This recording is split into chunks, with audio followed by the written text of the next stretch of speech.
আপনারা খবর শুনে তো ভাইরাল করে দিলেন যে ওই মাদ্রাসার শিক্ষক 11 বছরের একজন মেয়েকে ধর্ষণ করে তারকে 6 মাসের সে বাচ্চা পেটের মধ্যে ধারণ করে আছে। তারা মিডিয়ারা যখন গেছে, যাওয়ার পরে জিজ্ঞাসা করছে তোমার সাথে কিভাবে কি করলো, বলছে আমাকে ভুট্টা বাড়ির মধ্যে নিয়ে গেছে জোরপূর্বকভাবে নিয়ে যাওয়ার পরে তোমার কি হয়েছে, বলে জোরপূর্বক নিয়ে গেছে, তুমি কাউকে বলোনি কেন, বলতেছে আমাকে বলছে আমি যদি কাউকে বলি আমাকে হত্যা করো। 6 বছরের সন্তান দিয়েছে, কতটুক সত্য কতটুক মিথ্যা আমরা জানি না, কিন্তু মাদ্রাসার হুজুর থেকে তাকে আমরা ভাইরাল করে দিলাম।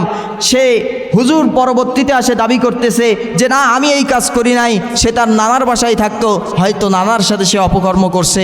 আমাদের দেশটা কোন জায়গার মধ্যে চলে গেছে, আমাদের সমাজটা কোন জায়গার মধ্যে চলে গেছে।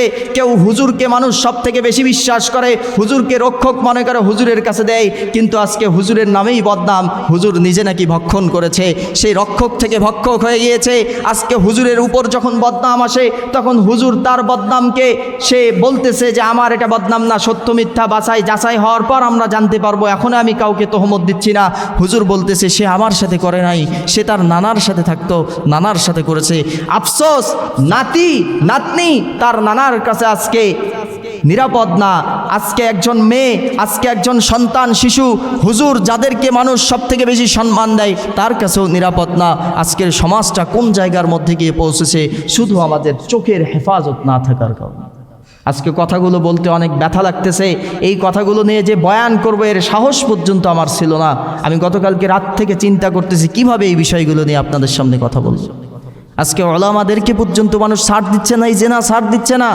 অথচ কেউ যদি প্রদর্শনী নিয়ে বাহির হয়, আল্লাহ রসুলের হাদিস, যদি কেউ বাহির হয়, কোনো মেয়ে যদি বাহির হয়, ওই মেয়েটা একা যায় না, ওই মেয়েটার সাথে শয়তানের একটা দল যায়। ওই শয়তানের দলটা যত যুবক এই এলাকার মধ্যে আছে সব যুবকের চোখটা ওই মেয়েটার দিকে আকৃষ্ট করে দেয়।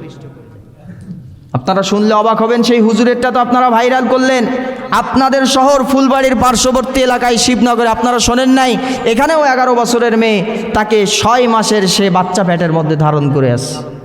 সেটা হয়তো বড় লোক ছিল, মিডিয়া পর্যন্ত যাইতে পারছে, আর এনারা মিডিয়া পর্যন্ত যাইতে পারে নাই। আমাদের যদি দেশীয় যেই মিডিয়া আছে তারা মিডিয়ারা যখন গেছে, যাওয়ার পরে জিজ্ঞাসা করছে তোমার সাথে কিভাবে কি করলো, বলছে আমাকে ভুট্টা বাড়ির মধ্যে নিয়ে গেছে জোরপূর্বকভাবে নিয়ে যাওয়ার পরে তোমার কি হয়েছে, বলে জোরপূর্বক নিয়ে গেছে, তুমি কাউকে বলোনি কেন, বলতেছে আমাকে বলছে আমি যদি কাউকে বলি আমাকে হত্যা করো। জীবন বাঁচাবো না মানুষকে বল। পরবর্তীতে যতটুকু জানতে পারলাম তাদের সাথে সুলাহ করা হয়েছে, তাদের সাথে মীমাংসা করা হয়েছে। আফসোস হবেন আপনারা, মীমাংসা কি?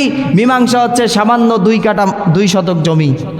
2 শতক জমি দিয়ে কি করতেছে? মীমাংসা করতেছে। নারীর ইজ্জতটা আজকে কোন পর্যায়ে চলে গেল? সামান্য 2 শতক দিয়ে নারীর ইজ্জতের দাম দিবেন আপনি? আমাদের পরিবেশটা কোন জায়গার মধ্যে চলে গেল?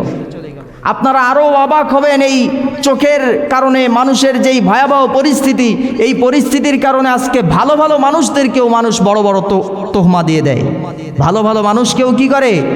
বড় বড় ধরনের গুনার অপবাদ দিয়ে দেয়।